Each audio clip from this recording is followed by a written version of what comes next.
This podcast contains adult language and explicit content. Listener discretion is advised.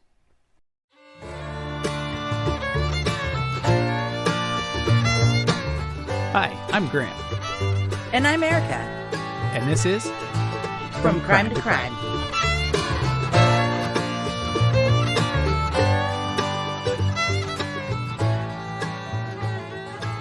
Welcome back to From Crime to Crime, and a special welcome to our fans in South Korea. We just hit record numbers in South Korea, Erica. How excited are you?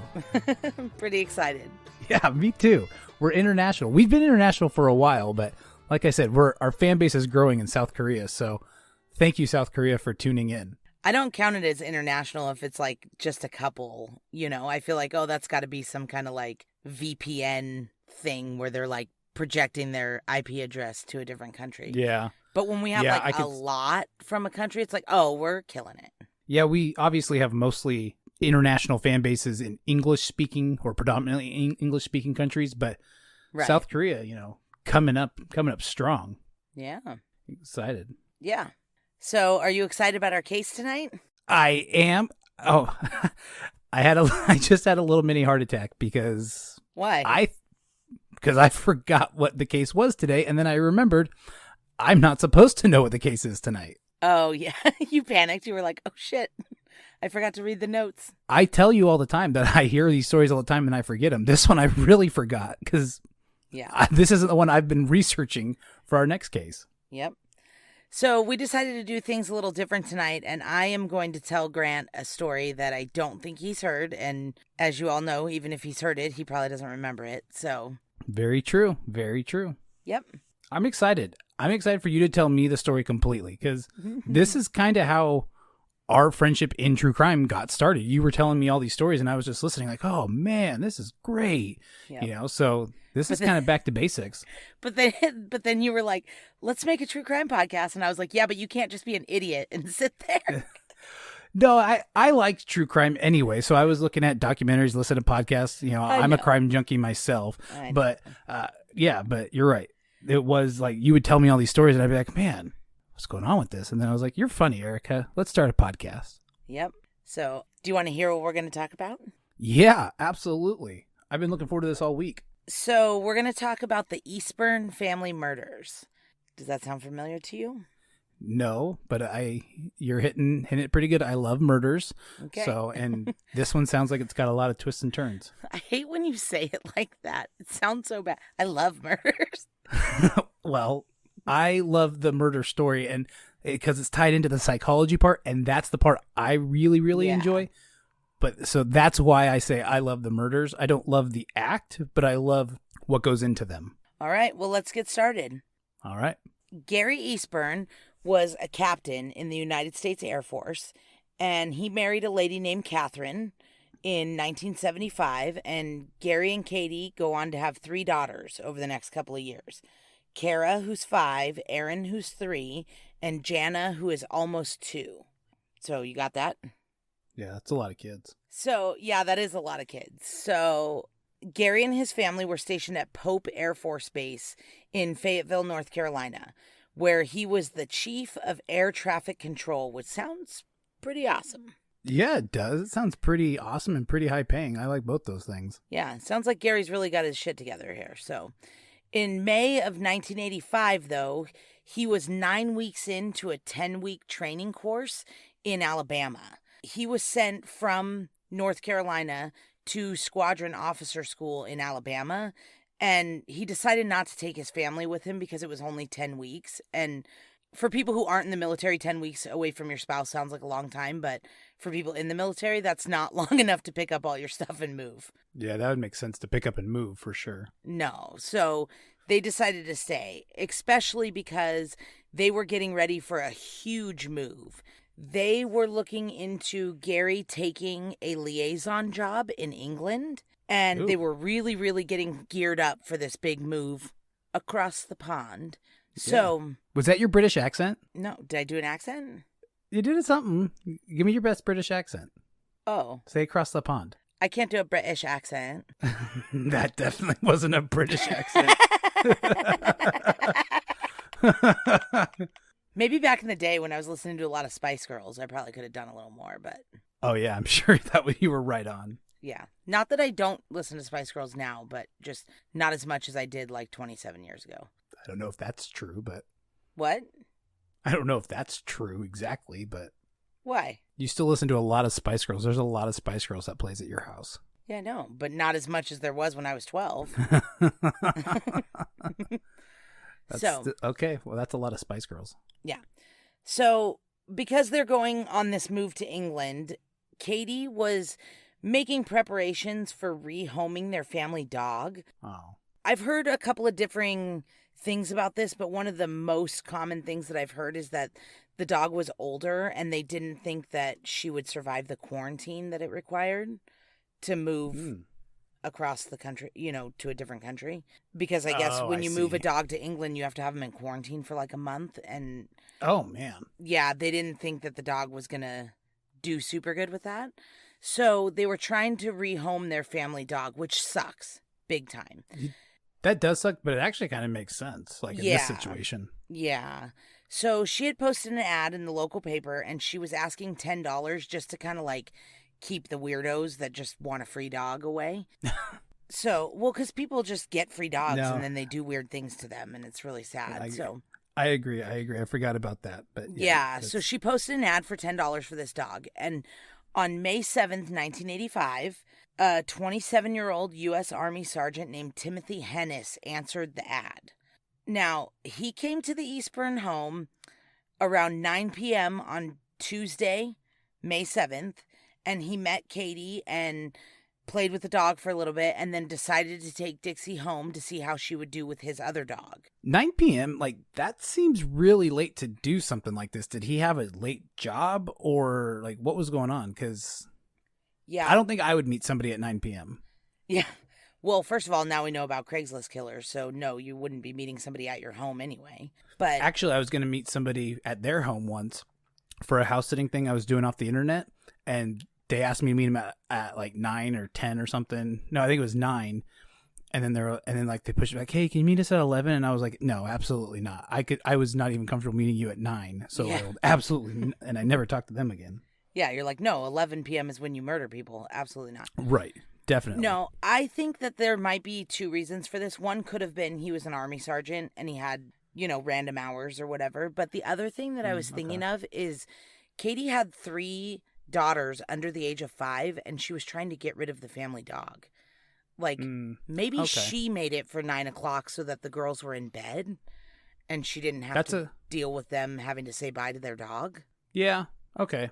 That makes a lot of sense. There's no proof of that, but just me as a dog owner and, a human being, I'm not dealing with 3 little kids and getting rid of my dog at the same time. Like that just sounds like too much work. Yeah, especially 3 emotional little kids. Right.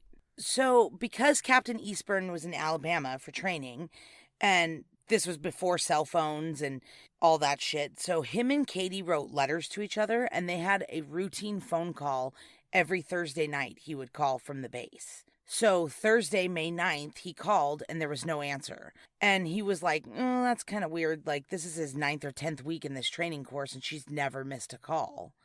Right. And so he's like, well, that's kind of weird. But he waited. He did some other stuff. And then he went back and he called again. No answer. He called Friday. No answer.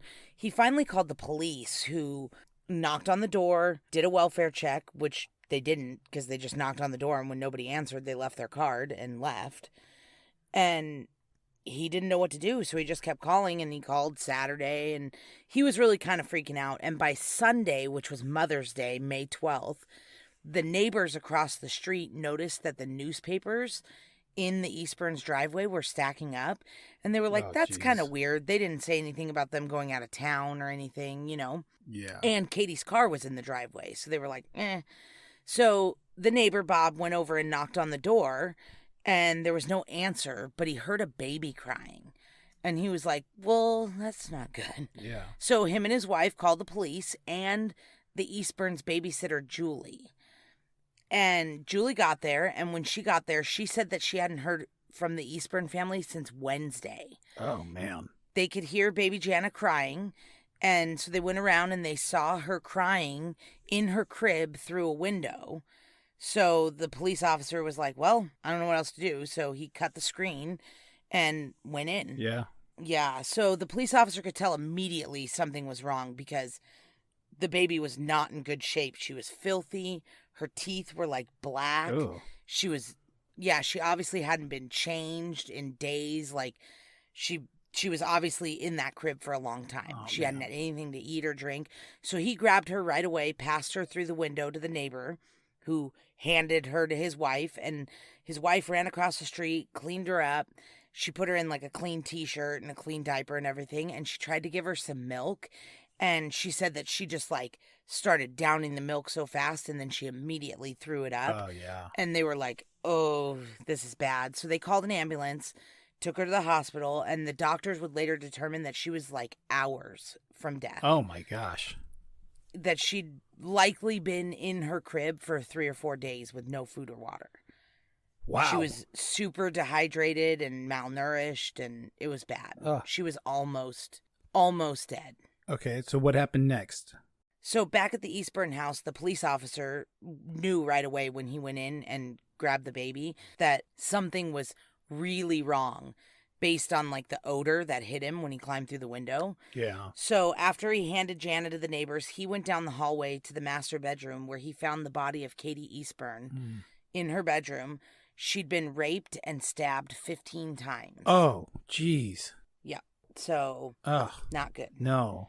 Near her mother's body, they found the body of 3-year-old Erin, and she had been bludgeoned in the chest and the back. Did they know with what? No. So then they go down the hallway to the girl's bedroom, and they find 5-year-old Kara in her bed under her Star Wars blanket, and she'd also been stabbed in the chest repeatedly. Oh, jeez. Mm-hmm. Oh, man. Dude, the kid ones are always the worst. Like, I know.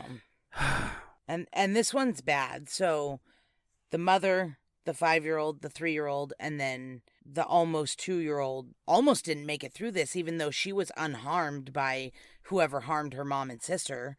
She almost died too because she was just left. Yeah. So detectives Robert Biddle and Jack Watts of the Cumberland County Sheriff's Office were the lead investigators, and they called Gary in Alabama. And when he got a call from detectives, he was like, oh my God, who's dead, you know? And they were like, well, you should come home. And they wouldn't tell him on the phone.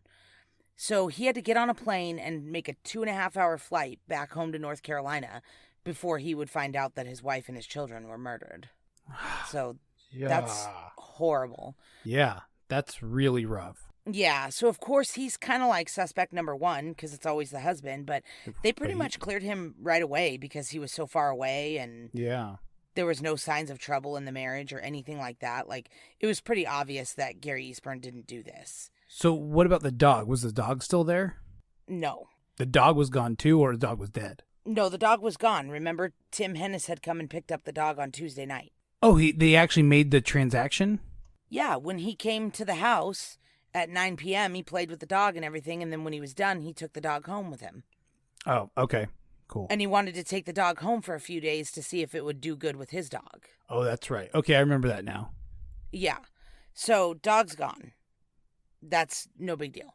Okay. So, in their home, Gary helped the investigators figure out what was missing and all that stuff. And they also found fingerprints, hair, footprints that really didn't match any of the victims or anything. So, okay.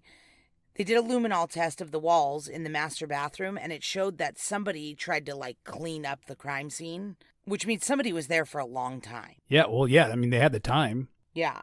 So Gary EASTBURN helped them figure out what was missing, and the items that were missing was an envelope of cash, Katie's ATM card, and a piece of paper with her PIN number on it. Okay. And a lot of people get weird about, why did she have her PIN number on a piece of paper, but this is 1985.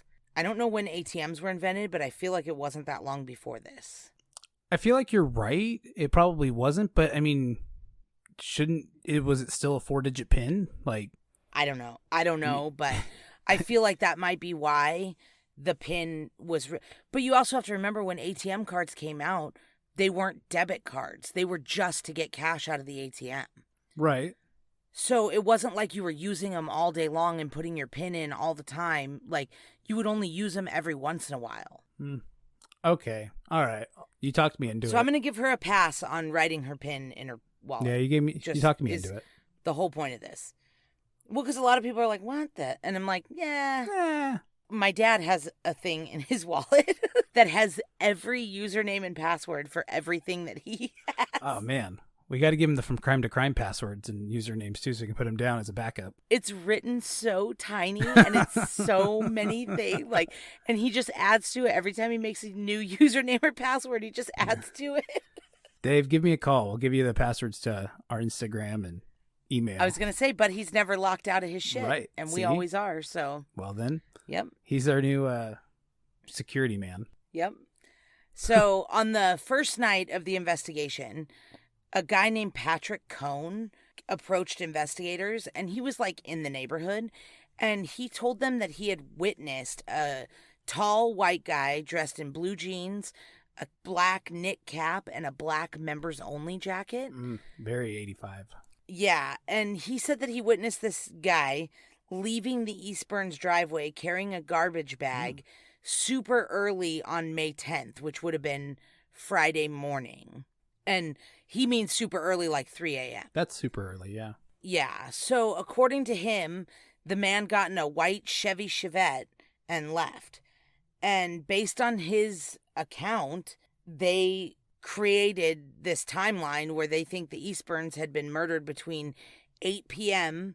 on Thursday night when Katie missed the call from Gary and 3 a.m. on May 10th when this witness saw somebody leaving their house with a trash bag. Okay, that makes sense. Good Yep. Good detective work. I like it. Yeah, old school detective work. I dig it. Yeah, good job, guys. So Patrick Cohn's description of the suspect also helped them produce a composite sketch of the suspect, which they released to the media. And then Julie, the babysitter that was interviewed, told investigators that she had took a message from a lady named Angela about the family dog that had been advertised, and she passed the message on to Katie. So after seeing news clips of the EASTBURN killings and that they were looking for somebody named Angela and whoever adopted the EASTBURN's dog and this composite sketch, a lady named Angela Hennis looked at her husband Tim and was like, hello, that's us. Like, we got to go talk to the cops. Yeah. Oh, yeah. Like, right away. They're looking for us because we adopted that dog. Oh, man. You know, and she was like, we got to go. Tim Hennis was like, oh, okay. So they get in the car with their newborn baby and they go down to the local police station on May 15th. I wouldn't recommend taking a newborn baby to the police station just in case things went south. That kid's now a ward of the state. That's not a good idea. Yeah. Maybe not a ward of the state, but well, I don't think they thought anything was going south because they adopted this dog on Tuesday. Right. They thought the police just wanted to talk to them because they may have been the last people to talk to this lady. And now they just put two and two together that the lady they adopted the dog from was this family that was murdered after seeing this news clip. And they were like, oh my gosh. So they're like running down. We got to go straighten this all out. And it's like, well, it's a bad idea. You should get a lawyer, but okay. So Tim Hennis sits down and starts getting interrogated by the cops. And he acknowledged that he picked up the dog on May 7th, but that he had never had any other contact with Katie except a phone call on Thursday that Katie made to him asking him how Dixie was doing with their dog and how was everything going. Right. And he was like, everything's great. We love the dog. That's the end of the phone call. They hang up.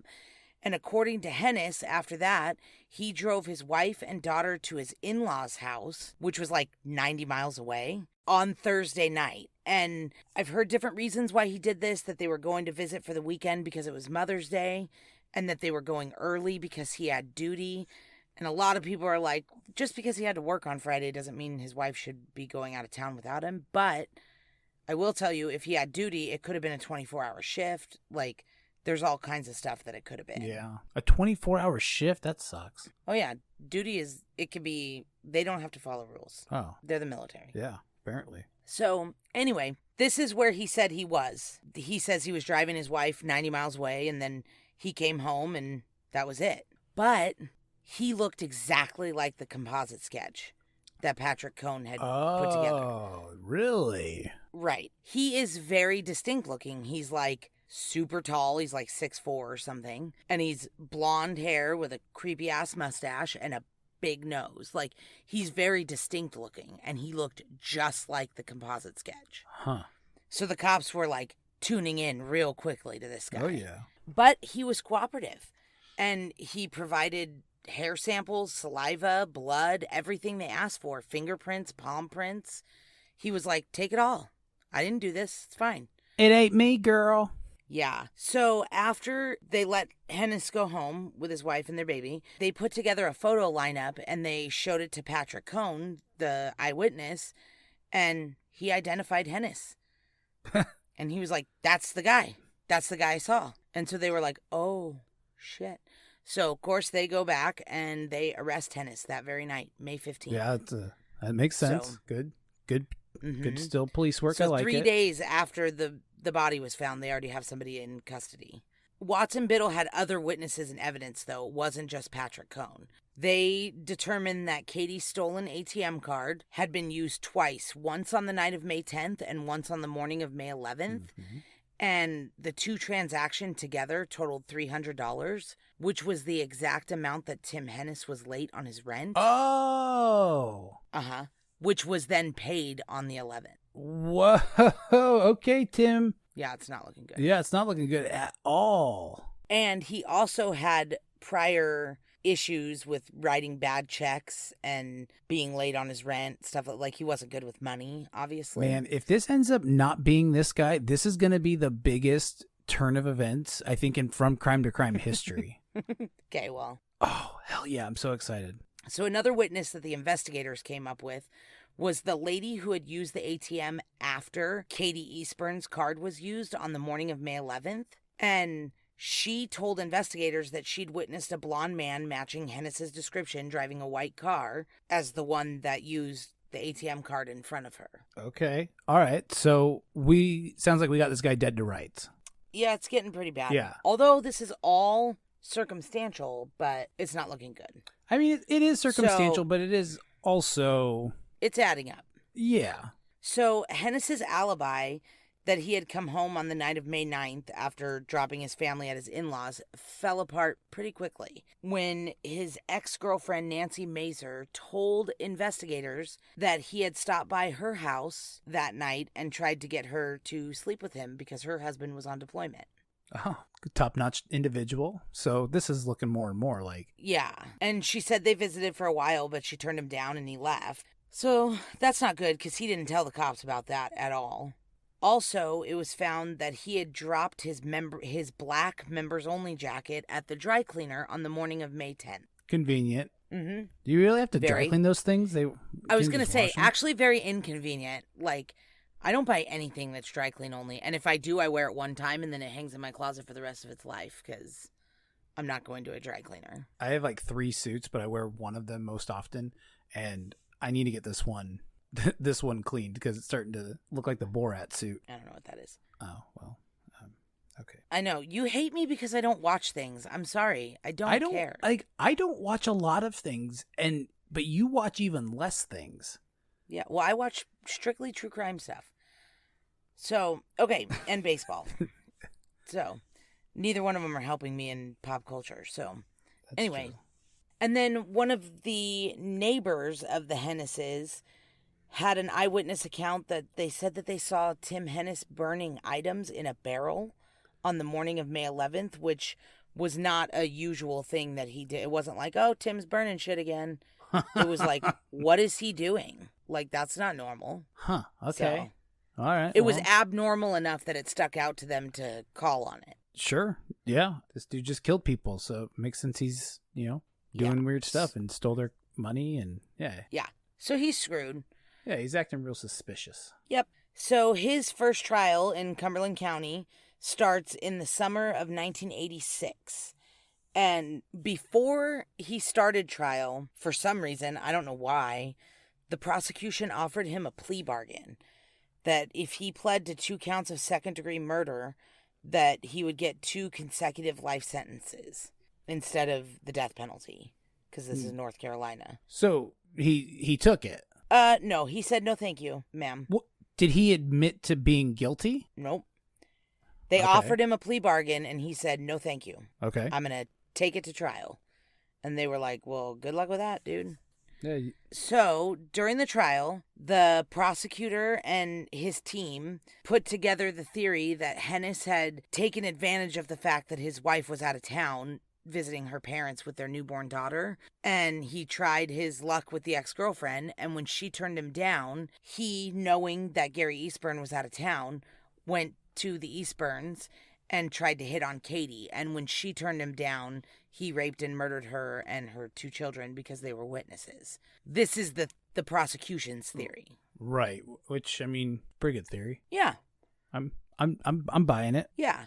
So they called Patrick Cohn and the female eyewitness from the ATM, and for more of like a weird tactic that they tried, they put this presentation together of all these graphic crime scene photos, and they put it on a loop above Tim Hennis's head and just played it for the jury for like 90 minutes straight, just like horrible crime scene photos. Oh my Lord. Yeah, and it's like, I get it. They got to see him because they have to make a decision in this case, but that's bad. That's too much time. But well we'll get especially into because, they had been there for a couple days to decompose and stuff. Yep. So, geez. the jury deliberated for 10 hours and found Hennis guilty of all 3 counts of first-degree murder and 1 count of rape. Okay. I'd say that's correct. Yep. So on July 8th, he was sentenced to death because Oh. this is North Carolina and you Yeah. can't kill babies there. They get very upset about that, which Fair. I get. Sure. I'm okay with that. Yeah, I mean, that's pretty bad. So Hennis was transferred to death row at the Central Prison in Raleigh, North Carolina. Okay. And how long in North Carolina is it a drawn-out death sentence? They usually all are, really. Yeah, that's kind of what I thought, but I didn't Yeah. know if, California was just I know there's Well, California's the worst because they never actually do it. Yeah, and I appreciate that, California. Well, other states are long too. They just eventually get to it, Yeah. But that's it. That's the story of the Eastburn family murders. Isn't that horrible? That's a terrible story. Yeah, that's, I was really sad. That's not the whole story. Okay, good. Because I was Obviously. going to say, like, that's kind of what you led up with. And I was like, oh, okay, Erica.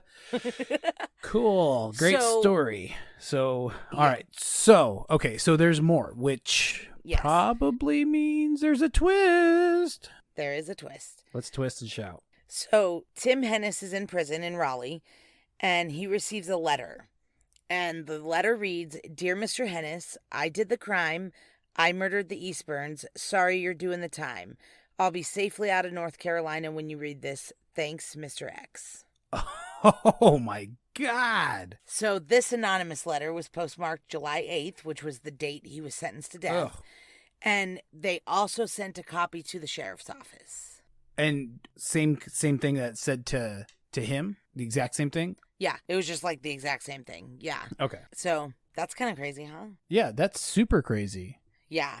So in 1988, so this is 2 years after he's been sentenced, his lawyer successfully appealed Hennis's conviction at the North Carolina Supreme Court because he said that that loop of the graphic crime scene photos that the prosecution showed the jury inflamed them and that they would have convicted anybody at that point because they were so upset by those pictures. Fair. That's a really good point. Good job.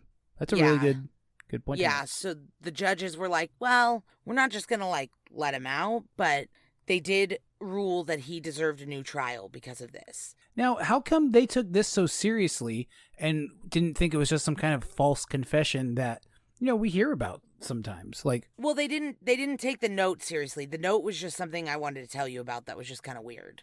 But that had nothing to do with the appeal. The appeal was strictly based on the graphic crime scene photos. okay. Oh, okay. I gotcha. Yeah, and the judges were like, you're right, that inflamed the jury. He deserves a new trial. And they didn't overturn, they didn't let him out. They were just like, he gets a new trial because that was bullshit. And according to his attorneys, this is the first time that a prisoner on death row in North Carolina had ever been granted a new trial. That's pretty substantial. Yeah. A pretty big deal.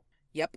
So during the retrial in April of 1989, his defense team did a much better job because they knew what the prosecution's case was. Yeah, they had more time to prepare, so that makes sense. Good. Yep. Good on them, though. I mean, lots of people have more time to prepare and still aren't prepared. And don't. Yeah. Yeah. So good on them. So the defense did a much better job of challenging each one of the prosecution's witnesses, like just one by one, just boom. Roasted. Yeah. Yeah, boom roasted for sure. So Patrick Cohn was their star witness, the one that saw Hennis leaving the Eastburns house at 3 a.m., picked him out of a lineup. I just got to tell you, I'm really excited to find out what's going to happen. Like, I'm super jazzed. So I don't mean to cut you off. I just want to let you know I'm really excited. No, it's okay. Yeah. So Patrick Cohn, the eyewitness that's the most solid, because he described Tim Hennis and the car before they even knew he was the guy who adopted the dog or anything. Yeah. So his testimony was the most solid. But they attacked it because he was kind of a guy. Yeah. He had a little bit of a rap sheet and a little bit of issues with his drinking and stuff like that. And whenever he would get arrested, he would like throw the fact that he was the star witness in the Hennis case at the cops and be like, "You better call your DA, bro. You can't arrest me. Like, I'm a star witness." Like, and he like, so it was kind of shitty. Like, he would use it to his advantage. Well, you know what? Like, you gotta get the come ups in life where you can, and if that's how you do it, well, then. Yeah, so they attacked his testimony that night because of his behavior, for one, and then also he had made some like off-the-cuff comment about the weather that night being clear, and then a meteorologist testified and was like, "Nope, it was super cloudy that night." It's like, oh man, it's dark. Who the fuck cares? Like, you can't tell if it's clear or cloudy when it's dark outside. They got Dallas Like, what are you Rains to talking come about? out and give the Doppler 7 Yeah, report. I was like, okay. I was like, that's weird.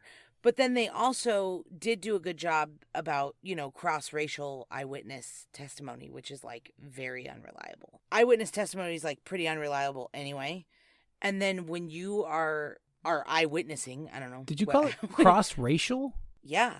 Because when you're trying to identify somebody of a different race, you're even less accurate than somebody of your own race. Oh, it's like, okay. It's statistics and numbers. Like, eyewitness testimony sucks anyway. It's like totally the worst.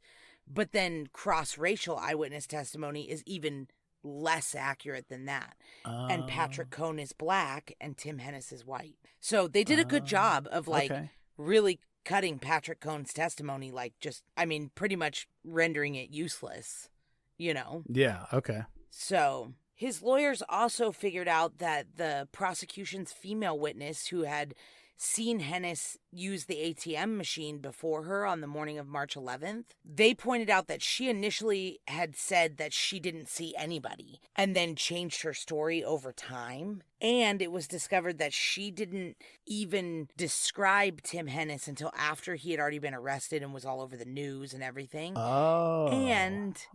Now that comes out. Like cool. And they pointed out that her transaction was 3 minutes after the transaction on Katie Eastburn's ATM card, which 3 minutes is a really long time, and his defense attorneys made everybody sit in silence in the courtroom for 3 minutes to show the jury how long 3 minutes really was, and they were like, that guy would have been long gone.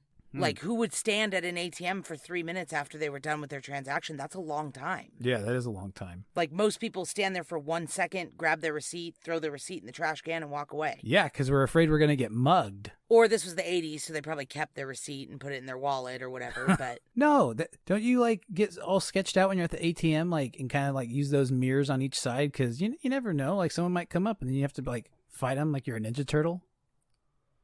I don't use ATMs alone, so no, I don't know. Oh, huh. All right. I either go into the bank or I'm with somebody. Grant, when you're a woman, you have to do things so different than men. I don't know. You don't get it. I don't know any woman besides you that's done that. I do understand that women have to be more careful, but my mom never, my mom would go to the ATM whenever she wanted. Yeah, but she would probably go through the drive-through ATM, or she would go into the bank, or she would go during the day. Okay. All right, I'll give you that. I mean, I've walked up to several ATMs at night by myself. And I mean, it's sketchy as that. And I'm a pretty big dude. So, I mean, don't get me wrong. I'm paranoid as shit. right. Yeah, let's go with that. I'm not a scaredy cat. I'm paranoid. There you go. That sounds cooler. Yeah, totally. I'll use a drive-through ATM, but I won't use a walk-up ATM, especially at night. See, okay. Guys, I mean, I have, like I said, but it's not my first choice and not something I want to do. And again, maybe it's because I'm paranoid and not a scaredy cat. Yeah, probably. We got a lot to go here. So oh, really? Can we wrap? This is a stupid conversation. Yeah. Oh. This is totally beside the point. This should take 2 seconds. Okay, come on. Get with it, Grant. I'm having a great time. Well, you don't know how much is left. I'm like, you don't know how much is left. No, I'm having a great time, though. Like, this is a really enjoyable conversation, so. Well, I hope you brought snacks, because there's a little bit more. So, where were we? The ATM. Okay, yeah. So, there was 3 minutes between the transaction. They were like, no fucking way that this girl. So, they're just like, bam, bam, getting rid of all of these, like, circumstantial things, you know?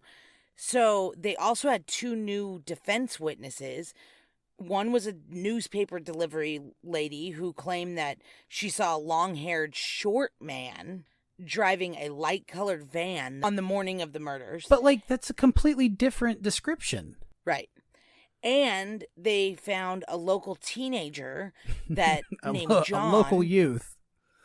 Yeah, who lived in the EASTBURN's neighborhood, who used to like jog often near the EASTBURN family home. And he looked just like Tim Hennis. He was like tall, blonde with a mustache, and also wore a black members only jacket. Okay. And they were like, oh shit, this guy looks a lot like Tim Hennis. So they're really like messing with it, right? Right. Now, we get to the real physical evidence, the footprints, the blood, and the hair samples that were found in the EASTBURN home. None of them could be conclusively tied to Tim Hennis. So they weren't his footprints, they weren't his blood, and they weren't his hair samples. But they also weren't any of the victims. Oh, so, okay. So, okay, keep going. Yeah. Yeah, it's getting good, huh? Yeah, it's getting real good. So the defense also got Tim Hennis's members only jacket from the dry cleaner, and they sprayed it with luminol and lit it up in the courtroom, and there was no blood stains on it whatsoever. Oh. And the dry cleaner said if there was blood on it, we would have had to treat it differently than a regular dry cleaning, and he wasn't charged for that, so there's no way we would have treated it differently, you know? But to go one step further, his defense team took a members only jacket with blood on it to a dry cleaner, had it treated for blood, sprayed it with luminol in court, and it still lit up like a Christmas tree, even after being treated. Say that part again. Why? Just say that part again. You said that a lot. It was good. I want to hear it again so I have it all. Okay. So to go one step further, besides his jacket not being treated for blood and not lighting up for luminol, like when they sprayed it with luminol, his jacket didn't light up. Right. And had never been treated for blood. So they're saying there's no blood on his jacket. Right. They took another members only jacket, put blood on it, took it to the dry cleaner, had it treated for blood. To the naked eye, didn't look like there was any blood on it, sprayed it with luminol, and it lit up like a Christmas tree in the courtroom, even after being treated with the dry cleaning chemicals. So they're saying there was no way that there was ever any blood on his members only jacket, because it would still light up after being dry cleaned with the chemical that the dry cleaner says they never used. Oh, wow. Okay. Yeah. All right. Yeah. That's not good. No. So members only jacket's out. Right, but it's good for Tim, right? Yeah. Yeah. Okay. All right, good. Yeah. Well, the way you said it, I was like, why isn't this good? So the other difference in this trial from the first one is Tim Hennis took the stand during this trial, and he testified for himself. He was like, guys, I didn't do this. I'm really happy to be able to be back on like Tim Hennis, like Team Tim Hennis, because I was kind of digging the guy in the beginning. Like he seemed like a stand-up guy, and then everything happened. I was like, this guy sucks. I know. You love wrongful convictions. I love it. I do. I love how much you love them. I do. All right. So it's the justice in it. Yeah. Huh? Yeah. So. Swift justice. Judge Judy justice. Yeah. So after a 3-week trial and 2 days of deliberation, the jury came back and they found Tim Hennis not guilty on all counts of murder and rape, and he was released. See, this right here, though, this stuff right here is why I'm so mostly anti-death penalty. This stuff right here. Because otherwise, this guy could have died for something he never did. Oh, and it's also one of my biggest fears is like a wrongful conviction for something I didn't do based on circumstantial evidence. Oh, man, you really hit this one out of the ballpark. But that's what the appeals are in place for, is so that if there was a mistake, I know. can correct it before the death penalty comes in. But anyway, man, what a ride. Yeah. Isn't that crazy? Oh, so gosh. At this point, this is great. Yeah, so he's released from prison. This is in 1988. Oh, so good. He only served a couple of years. I mean, that's too much if you didn't do the crime. Yeah, but yeah, especially on death row. A couple of years. Although, I've heard death row is kind of like the nicest of the situations. It's better, yeah, I'm sure. Because they get TVs and shit and single man cells. And and like there's no like gang affiliation, so everyone's just pretty cool with each other. Yeah. And they're like, whatever, we're gonna die. So Gary Eastburn's pissed though, because he really thinks Tim Hennis did this. And now he thinks Tim Hennis got away with killing his family. And the problem is the cops are sure that Hennis did this. And so they had no other suspects. They didn't do any other investigation because they were positive it was Tim Hennis. Yeah. I mean, and honestly, like, kind of fair. Like everything was pointing in that direction. Like the whole situation sucks. It sucks for Tim because he did time he didn't deserve. It sucks for the Eastburns because they think Tim Hennis did it. It sucks for the police, for everybody, because it was a lot.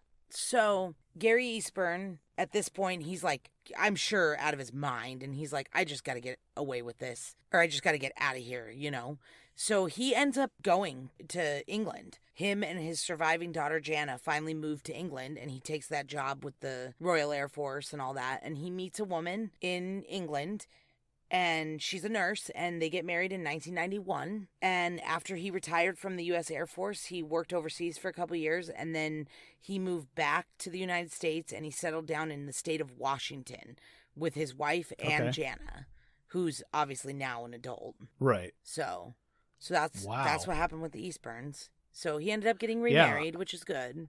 And I am happy you updated me, because I was kind of wondering, like, now I'd like to know too, like, this guy probably went from like a full-on hatred for this man to then having to like flip the script. Like, I would love to know the psychology into that too. So that's very interesting. That's the problem, though, is that the Eastburns think he did it, so they think he got away with it, and it bothers them, and it worries them. Even with all that evidence, even with all the physical evidence in his favor, they still think he did it. So, well, I mean, I guess in that situation, I can understand that they needed somebody. So, following his acquittal, Tim Hennis re-enlisted in the United States Army because he was discharged when he got convicted of murder. So he re-enlisted, and he was given the years of back pay that he missed when he was convicted, and all of his rank back and everything back to staff sergeant. Okay. That's good. Yeah, and him and Angela, they stayed together, and they went on to have another child after his release.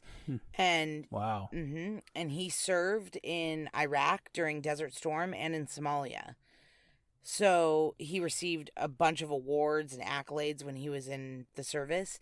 And in 1998, him and his wife Angela and their 2 kids moved to Fort Lewis in the state of Washington, which is also where the Eastburns settled, which is weird. So yeah, real weird. Yeah. So Hennis became a scoutmaster for his son's Boy Scout troop, and he just lived a normal life. And in 2004, he retired from the U.S. Army, and he was a master sergeant by the time he retired. And he just went on and lived a totally normal life after this horrible thing happened. What's crazy is it sounds like, I mean, and I'm sure there was a lot of red tape and paperwork, but eventually he just kind of picked up where he left off, in life. Yeah, he did. And that's pretty nuts. Like, can you imagine, think about this too, though. This guy worked with all these people, and they're like, oh my God, you hear about Tim? Like, he's a murderer. He killed these people. He's in jail. Yeah. To, he's got out. Like, he's coming back. Yeah. Yeah, and there's a couple things that I've heard on both sides of that some people that worked with him were like, oh shit, that makes total sense. He was a weirdo. And then some people are like, there's absolutely no way he could have done this. Like, he's the nicest guy in the world. So who knows? But That's a pretty crazy story, huh? Yeah, but you think he can't make the joke, man, I'm going to kill you anymore because, Oh. After you've been convicted for murder. Oh, wait, there's one more paragraph here. Hold on. Okay. So in 2005, Captain Larry Trotter of the Cumberland County Sheriff's Office attended a detective seminar, like a cop show. And Cop show. The show was on advanced criminal intelligence techniques. The case study that they used at this seminar was the EASTBURN murders. And after talking to a newspaper journalist named Scott, who had covered the original EASTBURN murders and the trials and everything, he learned that they had extracted semen from Katie's body during her rape kit. But what? Oh, yeah. But in 85 and 86, 88, all those other trials, DNA didn't exist. I mean, it was like a pipe dream. But did they hang on to it? Uh-huh. And in 2005, DNA is not a pipe dream anymore. It's a real thing. And right, very so real. He sent the semen samples from Katie Eastburn's rape kit to the state lab in Raleigh. And in June of 2006, they called with a hit. Oh, who was it? Are you sitting down? Yeah, because you make me sit down for these things. Okay. The DNA from the semen found in Katie Eastburn belonged to Tim Hennis. What? Yep.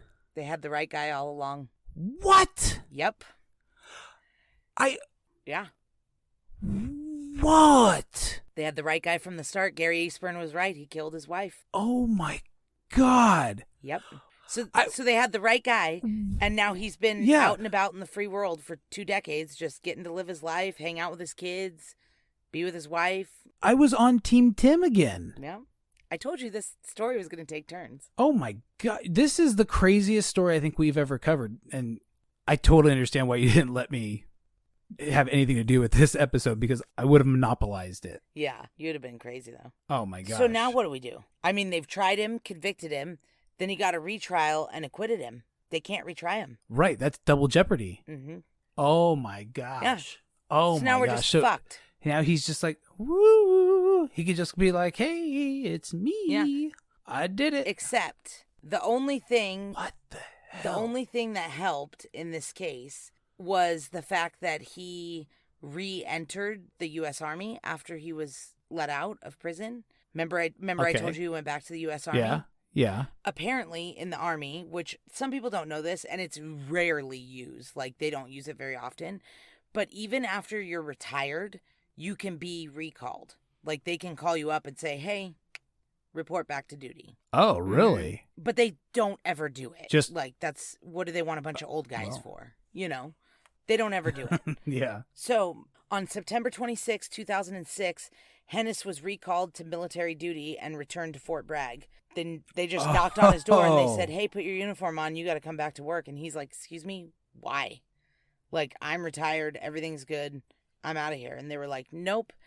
So when he got back to Fort Bragg, the commander of the Airborne Corps ordered that Tim Hennis be court-martialed on 3 counts of capital murder. What? Because double jeopardy doesn't apply to different jurisdictions. Like, the military is like the mafia. They just play by their own rules. So if he hadn't have been in the Army, though, he would have just been out in the free world because he was acquitted of that murder. But because he was in the Army was like, no, sirree, Bob, we're going to deal with this. So they called him back to active duty just so they could court-martial him on 3 counts of capital murder. Oh, my gosh. Wow. And in December of 2007, May of 2008, September of 2008, and December of 2009, he appealed. So like 4 times before his court-martial even started, he tried to appeal this. Like, hey, this isn't fair. It's double jeopardy. I've already been tried and convicted and acquitted of this, you know. And God, what lawyer would take this yeah, case? And every single appeal was like, nope, you're going to court. Like, because there's DNA now. Yeah, this is a real thing.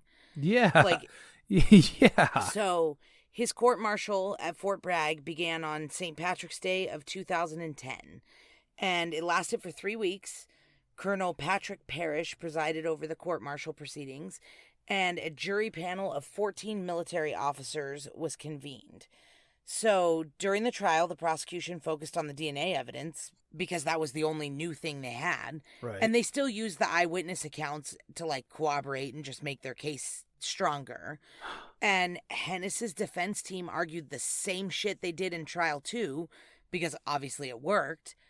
But the DNA, I mean, the DNA was the difference in the trials. Right. Yeah. Oh my gosh. Yeah. And their response to the DNA was his lawyer suggested that Hennis, after going to the ex-girlfriend's house and her turning him down, that he went to the EASTBURN house and that him and Katie had consensual sex.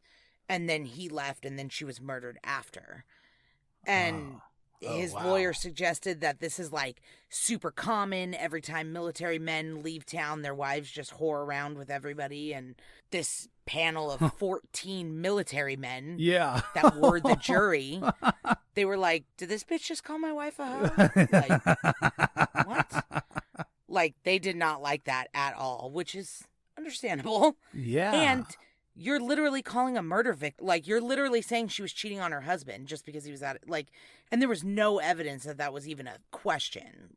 So, after 3 hours of deliberation, the jury unanimously found Hennis guilty on April 3rd, 2010. On all 3 counts of murder.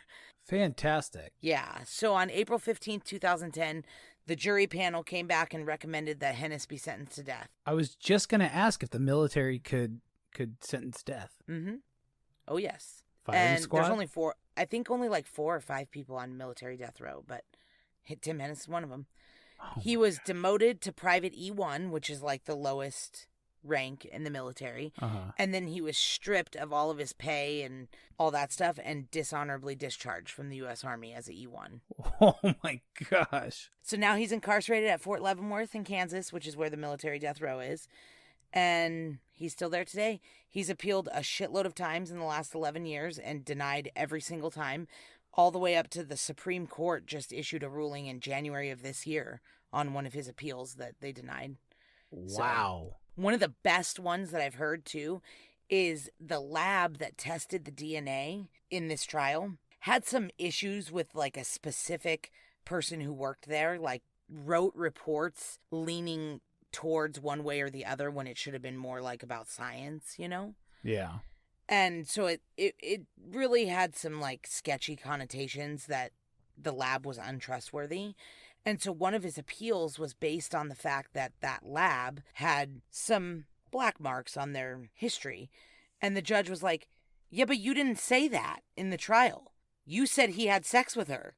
Like, you admitted the DNA was his. Yeah. Like, you didn't say the lab screwed up. Like, that wasn't your defense. Yeah. Your defense was that he had sex with her. So whether or not the lab screwed up about his semen, you still admitted that he was there and had sex with her. So, nope. Appeal denied. Like, even his appeals are stupid at this point. Yeah, they Yeah. are. Wow. Yeah, so that's the story of the 3 trials of Tim Hennis, which a lot of people have an issue with. Yeah. Because technically it's double jet. Like, we're not supposed to be able to do this. That's, you know? It's a nice little workaround, though, for something so heinous, you know? Like, yeah, it is a good workaround. But there are some people who still believe that he's innocent. and he was just there. I don't know how you do that. Yeah, I mean, yeah. That's my argument, is like, even I want to know what his wife says about it. Like, because she stood by him all these years. Like, the couple years he was in jail the first time, and then through all of his appeals, and then when he was released, and through this whole trial and everything. I believe they're still married to this day. Oh, but really? It's like, what does she think about the DNA? Because Yeah. the first time he ever said anything about him and Katie Eastburn having consensual sex that would lead to his DNA was in 2010. So it's like, that breaks their trust, because then he for sure cheated on her. Yeah, exactly. So how do you trust that your husband's telling you the truth about not killing this family if you can't trust him? And with all the other things that line up so well. Yeah. It's pretty... Oh, man. It's a pretty intense story. And it's sad because obviously 3 lives were ended. A whole family was... Well, 2 whole families were totally turned upside down because of this, you know. Definitely. But a lot of people think Tim Hennis is still innocent. And they think that he was framed. His DNA was put there, which... That wasn't even argued at trial. But that's a whole new thing that he's like, well, I gave blood and saliva samples. It's like, yeah, but you didn't give any semen samples. Yeah. So, yeah, no kidding. how would they get that? So. Wow. Yeah. That's a gnarly story. That's good. That's a good one.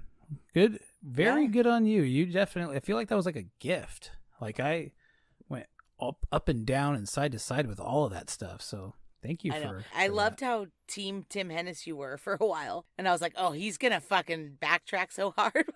Yeah. No, DNA that's, comes I mean, that's like the triple deke in Mighty Ducks. Yeah. Like we went one way, then we went the other way, and then we faked it and went the other way again. You just made a reference that I've seen. Oh, really? Oh, to Yeah. Mighty Ducks. Joshua Jackson, man. Fucking pace. Yeah, he was Charlie. Yeah. Oh, yeah. So, man, Yep. wow. That was good. Great triple deke on that one, Erica. Thank way you. to go. Thank you. Thank Yep, you. you're welcome. So, man, I'm blown away. Honestly, like that one was super fun. I had a great time. Thanks for taking me along for the ride. You're welcome. It's funny because now that we're done recording this one, now you're going to go and do a bunch of research. Yeah, maybe. I definitely I don't know though. I don't want to look at those crime scene photos at all. No, I would not recommend it. There's actually not that many in the world. Like, I've never seen one of the children, just of Katie. But I still wouldn't recommend it. It's not great. No, I don't think it's something I want to go searching for, honestly. I don't. Other than No. that, I'm okay. Yep.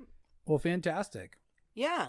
Nope, that was great. Well, I'm glad you were able to relax this week. And Yeah, I know. And just something to think about. I got to go tell Christine about all the crazy twists and turns and the triple deke and yep. So, all right. Well, all we right. should let these fine folks on the podcast get going because I'm sure they have shit to do. All right. Thank you for coming, fine folks. If you're interested in what we're doing on social media, because we have to do that to become famous, go check out our Instagram and our TikTok at From Crime to Crime. We're there and we're glorious. Yeah, we're just learning how to use TikTok, so it's finally starting to come together a little bit. Yeah. I mean, I think we're pretty awesome. Well, come join us on our TikTok and you can see how great we are. And you can see what we look like. Oh yeah, in case you wondered what we look like. Yeah. Well, Anyway. Grant's a male model. Yep. So I'm 6'2". You're not even 5'2". Hey, my driver's license says I'm 5'2". Yeah, well, people tend to lie on their driver's licenses. Well, I didn't. I'm 5'2". Maybe you used to be. Yeah. Yeah, before I started shrinking. Yeah. My old age. All right, well, I got to get going because I've got to finish up the deets on your bachelor party. Oh, okay. All right, I love you. Cool. All right, I love you too. I will call you later.